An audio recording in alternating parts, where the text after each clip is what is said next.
इलायची mixed by दीपक दीवाना।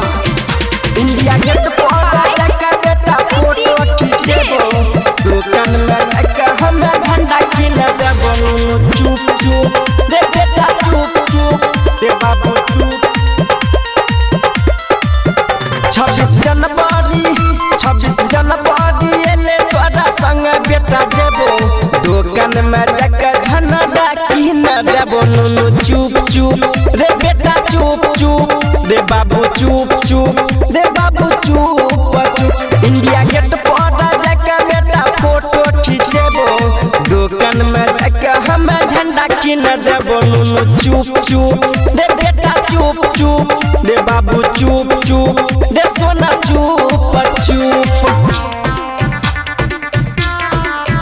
India gate पर जाकर बेटा फोटो खींचबो, डीजे क्रांति हम झंडा किन देबो। नुनु चुप चुप रे बेटा चुप चुप रे बाबू चुप चुप रे सोना चुप चुप। देश के खातिर लड़े वीर जवान रे, झुके नदी हाथी रहंगा के सन रे, रहंगा के सन रे।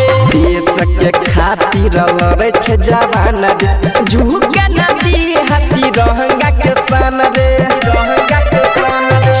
अपन देश के शान हम बढ़ेबो, हम बढ़ेबो।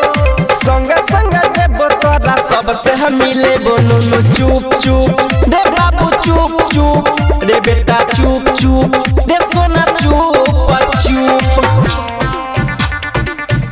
इंडिया गेट पर जाकर बेटा फोटो खींचबो, डीजे क्रांति दुकान में जाकर हम झंडा किन देबो। नुनु चुप चुप रे बेटा चुप चुप रे बाबू चुप चुप रे सोना चुप चुप। सबसे ऊंचा पहाड़ तीन रंग तिरंगा, कोरी है शहीद जे तोरे पंगा, तोरे पंगा। सबसे ऊंचा पहाड़ तीन रंग तिरंगा, कोरी है शहीद जे तोरे पंगा, तोरे पंगा। नीतीश निरंजन के साथ लग जेबो, साथ लग जेबो। स्कूल में जाकर पढ़ा शादी किएबो। नुनु चुप चुप रे बाबू चुप चुप रे बेटा चुप चुप रे सोना चुप चुप। जय Hind. LIC music recording studio Triveniganj Supaul.